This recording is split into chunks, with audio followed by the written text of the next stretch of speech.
Bienvenue si vous nous rejoignez sur i24 News et c'est l'heure du débat. Aujourd'hui, aux États-Unis, le nouveau congrès républicain issu des élections de mi-mandat a donc été ouvert aujourd'hui. Pour la première fois depuis 2006, les républicains contrôlent la totalité du congrès. Alors, est-ce que ça va influencer, oui ou non, la politique étrangère de Barack Obama? C'est la question que nous allons poser à nos invités ce soir. On retrouve Emmanuel Navon, professeur de relations internationales. Yoshua Amishav, bonsoir.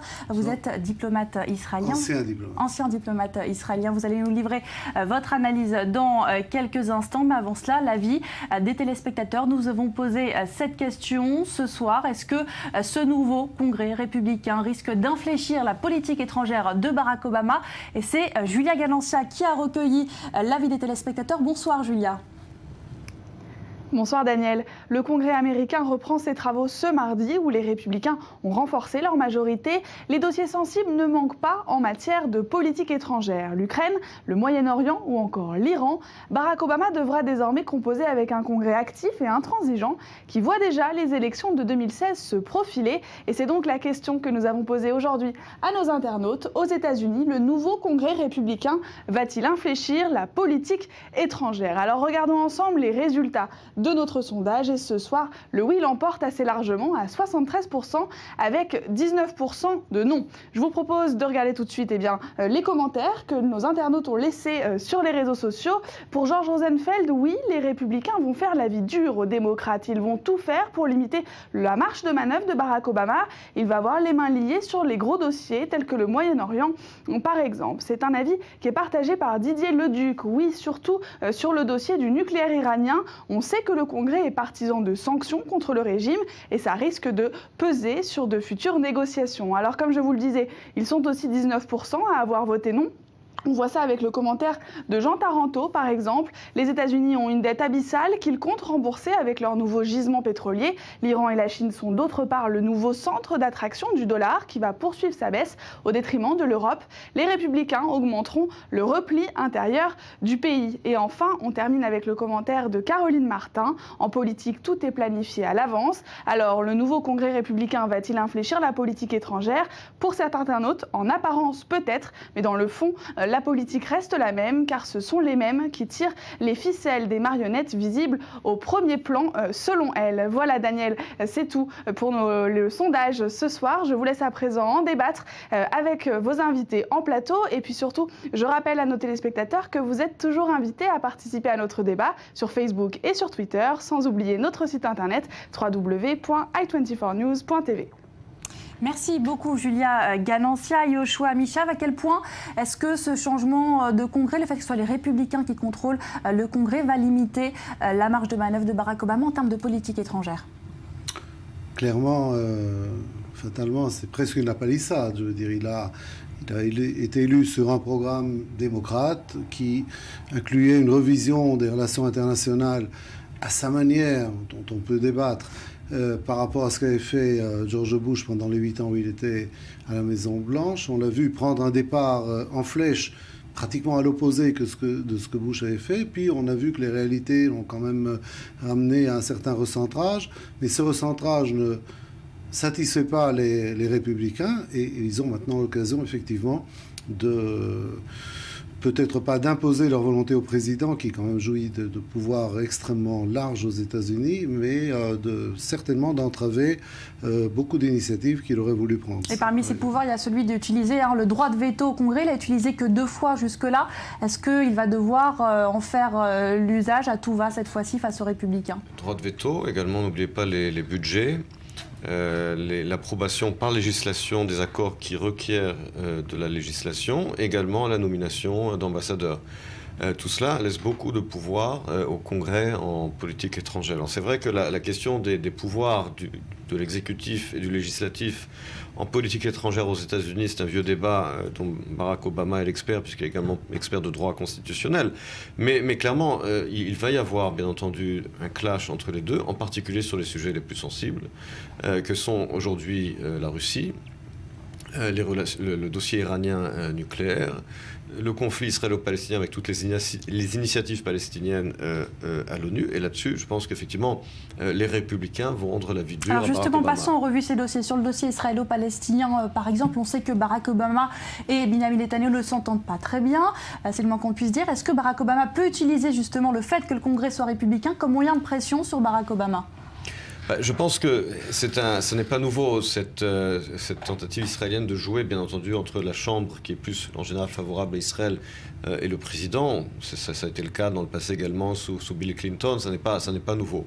Mais là, effectivement, où on peut s'attendre à un changement, même l'administration Obama elle-même a menacé l'autorité palestinienne de couper les budgets à la lumière des initiatives palestiniennes au Conseil de sécurité et à la Cour pénale internationale. Avec un Congrès républicain, cela va aller sans doute encore plus loin, avec une législation qui va complètement couper les budgets ou mettre beaucoup plus de pression sur l'autorité palestinienne. Ce n'est pas qu'il y a un désaccord de fond entre l'administration Obama et le Congrès républicain sur ce sujet, mais le Congrès républicain va sans doute pousser Obama à aller beaucoup plus loin que ce qu'il aurait souhaité.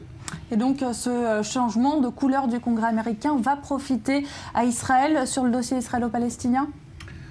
C'est une définition très large. Elle va peut-être profiter à la ligne que suit le Premier ministre Netanyahou. Écoutez, moi je vois que dans certains milieux en Israël, il y a une espèce de joie mal dissimulée, disons, on va dire ça comme ça, pour ce qui est fatalement un échec de Barack Obama. Il a perdu le contrôle des deux assemblées parlementaires américaines. Mais je pense qu'il faut aussi se rappeler dans l'histoire récente que même des présidents républicains, donc je parle au-delà maintenant d'un congrès républicain, n'ont pas toujours été dans la poche, entre guillemets, si je peux dire, d'Israël. Il faut se rappeler qu'après la guerre du Kippour, c'est un président républicain, Gerald Ford, qui avait mené la politique de réévaluation des relations avec Israël. Il faut se rappeler l'attitude de Ronald Reagan à la première guerre du Liban, grand ami d'Israël pourtant.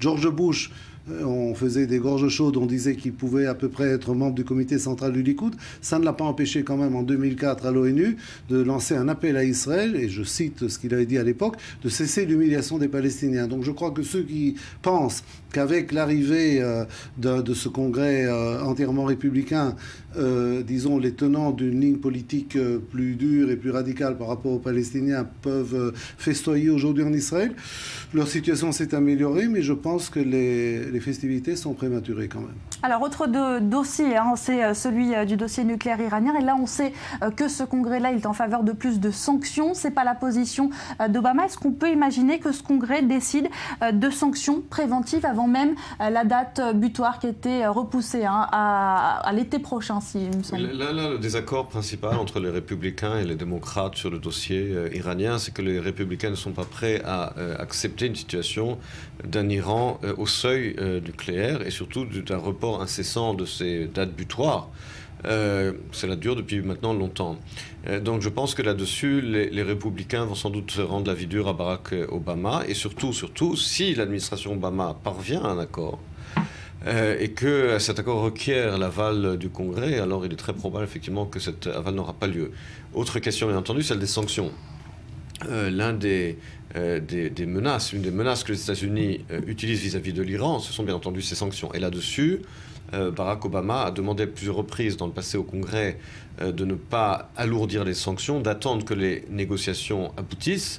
Et là-dessus, je ne pense pas qu'il pourra compter sur la coopération du Congrès. Et de ce point de vue-là, est-ce que l'Iran n'a pas manqué une occasion de conclure un accord qui lui serait favorable d'un point de vue, en tout cas, de cette levée des sanctions? Parce que là, ça va être beaucoup plus difficile avec ce Congrès américain qui est beaucoup plus sévère sur cette question des sanctions. Du point de vue iranien, peut-être, mais il faut se rappeler que au pouvoir aujourd'hui à Téhéran, il y a un régime clérical quand même s'il apparaît légèrement plus modéré, très prudent, légèrement plus pragmatique qu'Ahmadinejad, ce qui n'est pas difficile non plus, vous me direz.